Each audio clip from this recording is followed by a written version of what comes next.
Creating mosaics on mesh can be a game changer when it comes to your art or a particular project you're working on. If you want to create mosaic flowers like I did in a previous video here on my channel, either to use on a future project or because you want to have them so that they have a little more prominence on your mosaic, then creating them on mesh would be a way you could accomplish those goals. Now, mesh is also helpful if you're working on a mosaic that might be outdoors or it might be difficult to get to. Maybe it's a project you won't install yourself either, but instead your client will take care of that, or perhaps there's a tile installer involved. Or if you're not going to be near the final installation location, this is a great way to get your mosaic to that destination without you having to go there.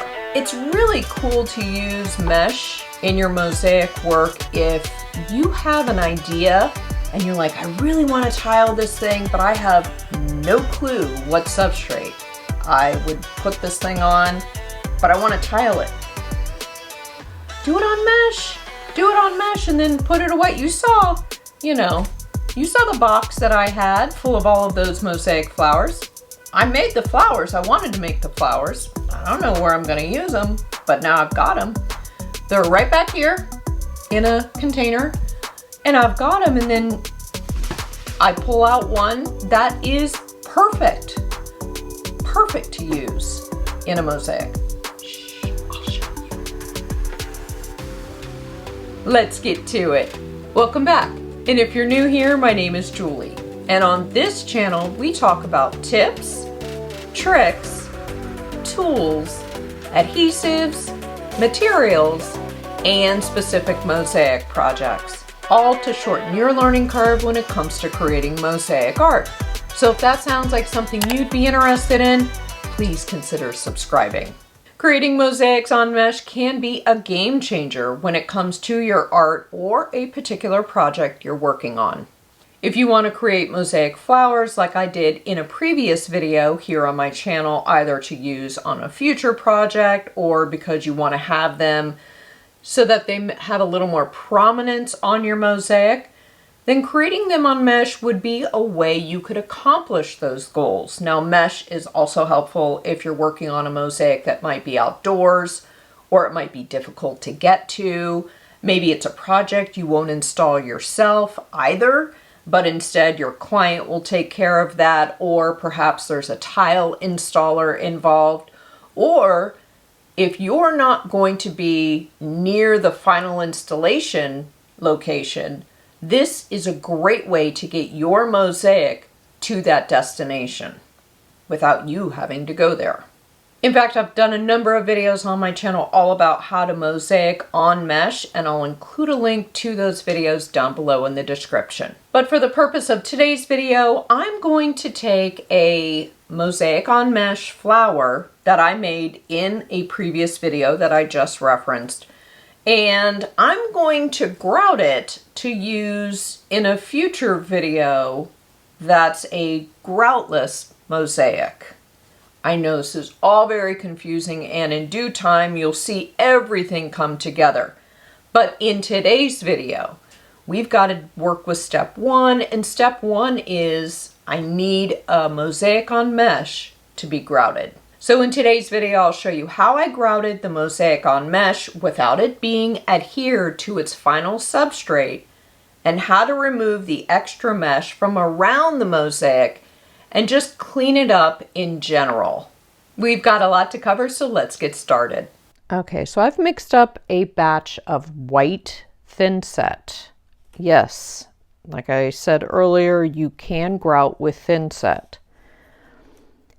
Now, I'm going to grout it straight on the board. If you saw the video where I made the flowers out of mugs, plates, bowls, I have not moved them off of the boards from that video.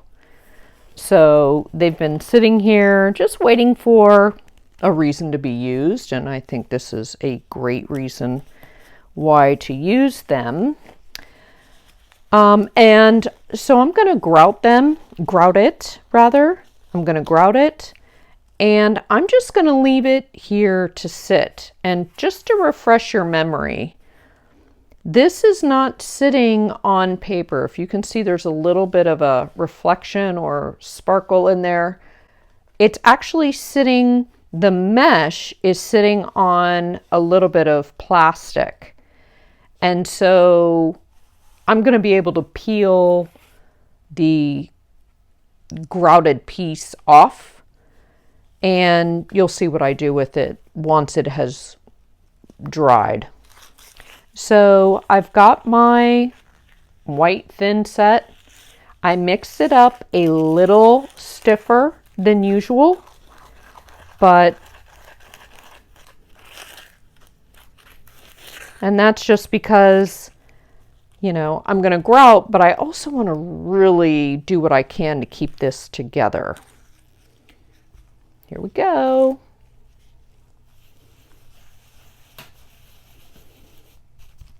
As usual, I'm going in a clockwise, counterclockwise motion, pushing the grout into the cracks. Okay, so as you can see here, I'm just going over the flour, making sure I've got thinset in all of the grout lines. Now, sometimes that's in a clockwise, counterclockwise motion, and sometimes I'm literally putting thinset into a spot in the grout line that is empty. And then I got started rubbing grout or thinset around the perimeter of the flour. Now, doing this creates a nice finished off edge around the flour, so the thinset is meeting up with the thinset that's already there that we just grouted within the mosaic flour. And I'll just go around the outside of the flour and create a thinset edge despite the fact that the flour is still on the mesh.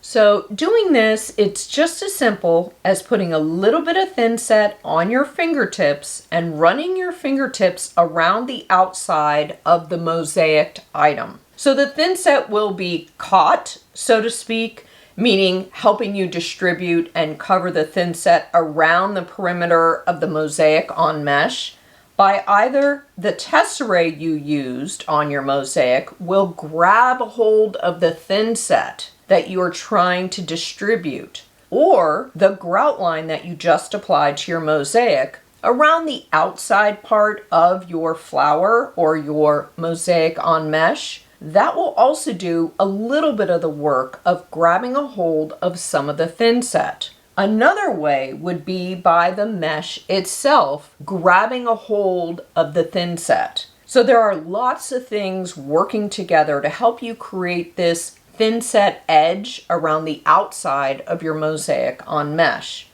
And now I'll let it sit here for 10 minutes to dry a bit before I move on to the next step. Okay, the flour's been sitting here about 10 minutes drying. And what you may or may not know about thinset is that it does dry quicker than grout. And so I don't want it to dry too much that I have a hard time removing the thinset.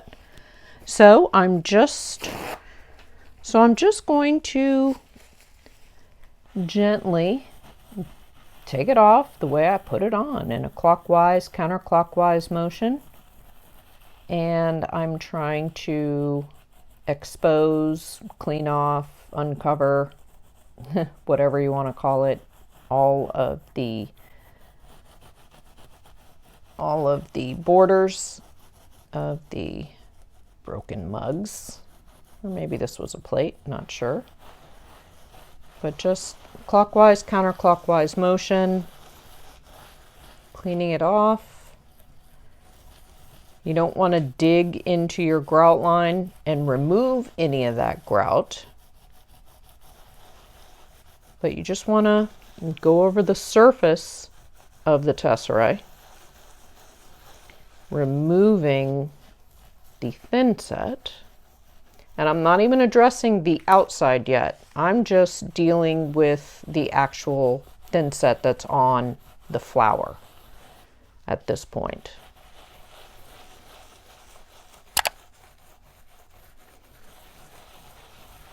And I can see I've still got some work to do, but this was sort of what I would consider my first pass. Just going over it.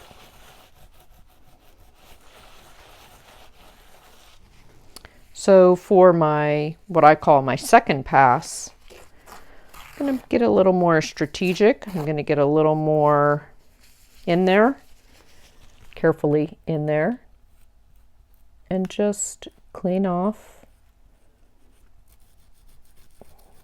the thinset.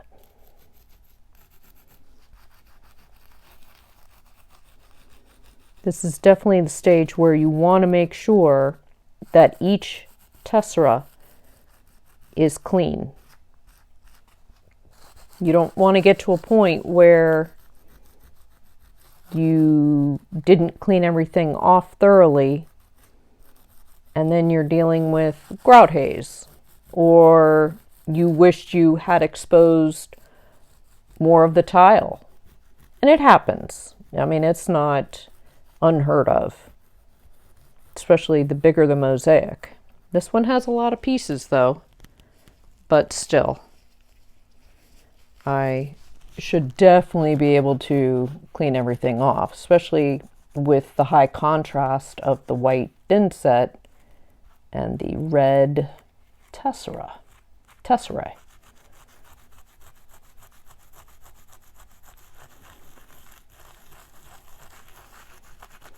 Ooh, I just had an idea.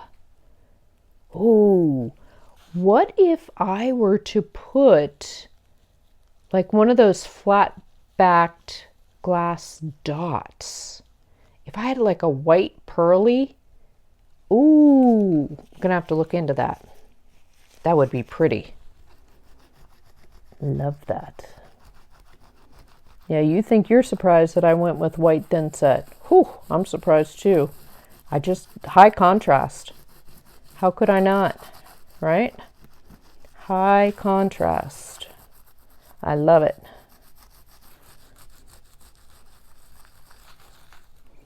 I should also say, I'm not pushing down super hard. I'm obviously getting in there and removing the thinset, but I'm not pushing down super hard to the point where I might dislodge something. But I'm still pushing down. I'm just not going crazy here. Gentle enough, but still a little forceful. Happy medium.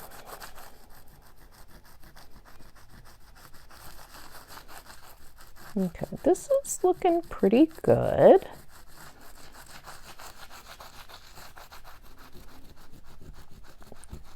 And when I said I would look for a white pearl, I would put that on when I started making the mosaic. I'm not going to do that right now. Okay, so for the outside border, I'm going to take just a regular old wood craft stick, and I'm just going to go along the border like this, just removing any extra thinset, but also creating a nice little shape, a nice little outline, accentuating the flow of the tesserae.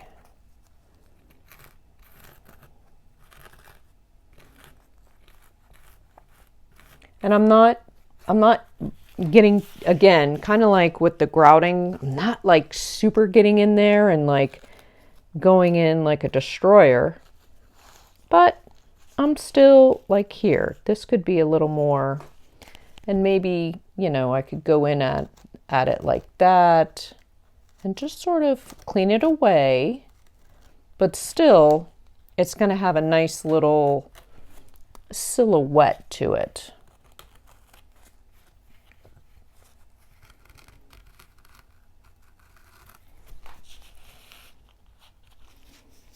Okay, and I just want to go over it one more time.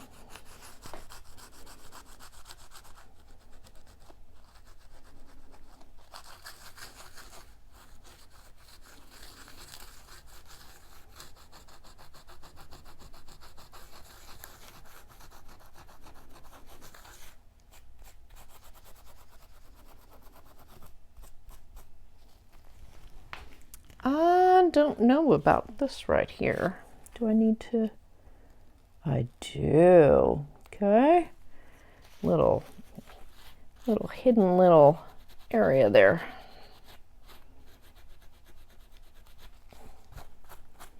You think you can hide from me? Not so much.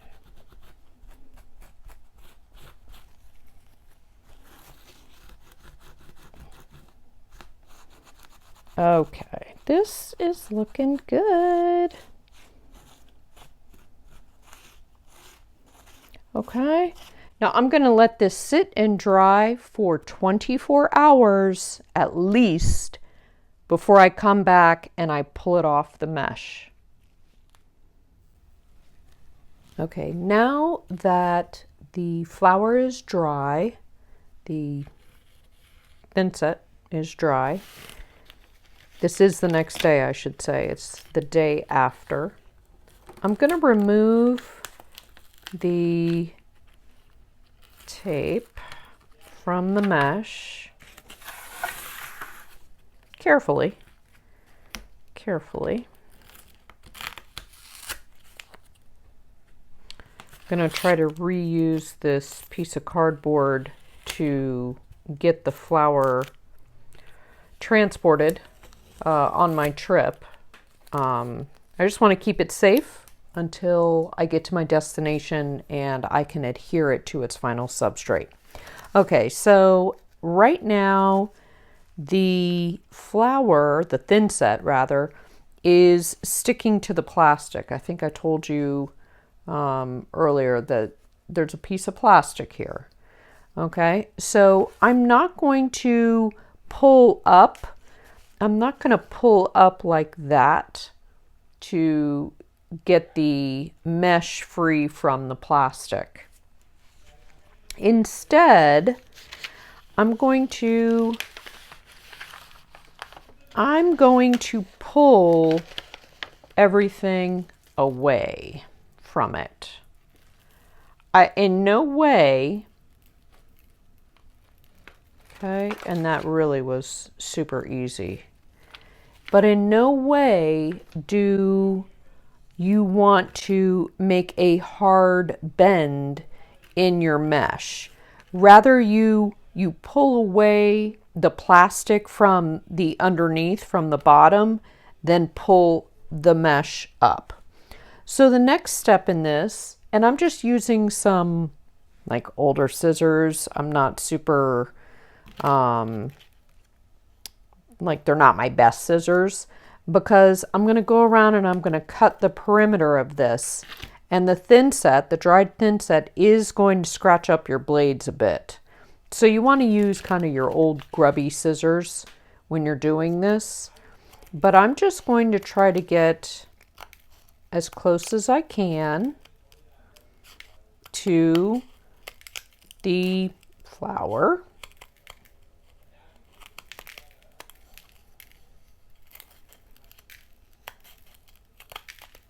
And I may need to go back in a little bit there, so that I'm cutting the mesh away so that all you see is thinset along the edge.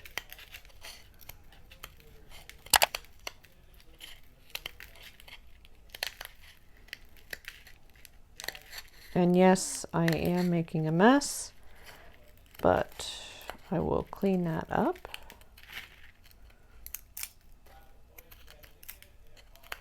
Yeah, you can see the scissors are scratched up now. And so here it is. Okay, that is the original thinset that I glued the tile to the mesh. You can also use Weld Bond. But this is a good, I'm not going to bend it like I said, but this is a good little focal point. This is a good little focal point.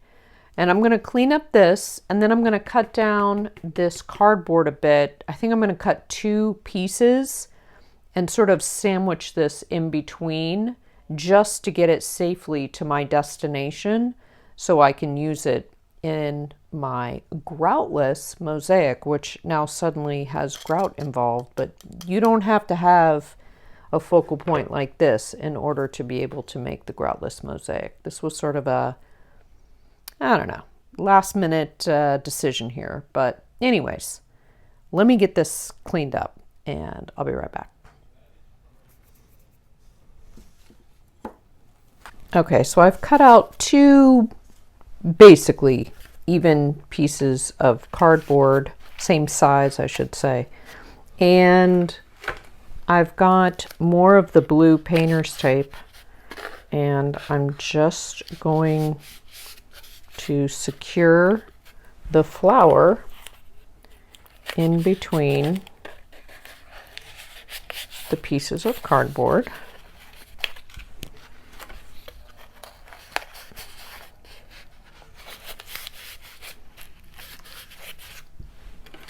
And this is just, like I said, to get it to my final destination safely. And then once it is adhered to the substrate, it'll be fine. But since it's not adhered to a permanent super hard substrate, this is, you know, safe travels. This works. Now, as I mentioned, I am preparing this mosaic on mesh to take with me on a trip.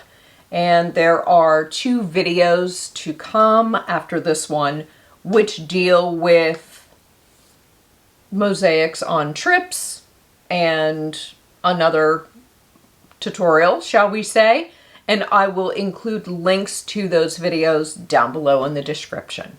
But for now, I'm just working on step 1 and getting this portion ready to go and take with me on a plane. How are you guys doing? At the time of filming this, it is the summer. I hope you're enjoying your summer. And, you know, maybe you're doing a little mosaic on mesh, trying it out. It is cool stuff. Cool stuff. It's really cool to use mesh in your mosaic work if you have an idea and you're like, I really want to tile this thing, but I have no clue what substrate I would put this thing on, but I want to tile it. Do it on mesh. Do it on mesh and then put it away. You saw, you know, you saw the box that I had full of all of those mosaic flowers. I made the flowers. I wanted to make the flowers. I don't know where I'm going to use them, but now I've got them. They're right back here in a container, and I've got them, and then I pull out one that is perfect. Perfect to use in a mosaic. I'll show you. I keep mesh in the studio at all times because you never know. Are you going to have an idea and you've got to tile it? Or, you know, do you need to tile something to ship it away, or, you know, whatever the case may be. But it's really cool stuff. Really cool stuff. Anyways, I appreciate you. I appreciate you spending a little time with me today. I always do. And I'll see you here very soon.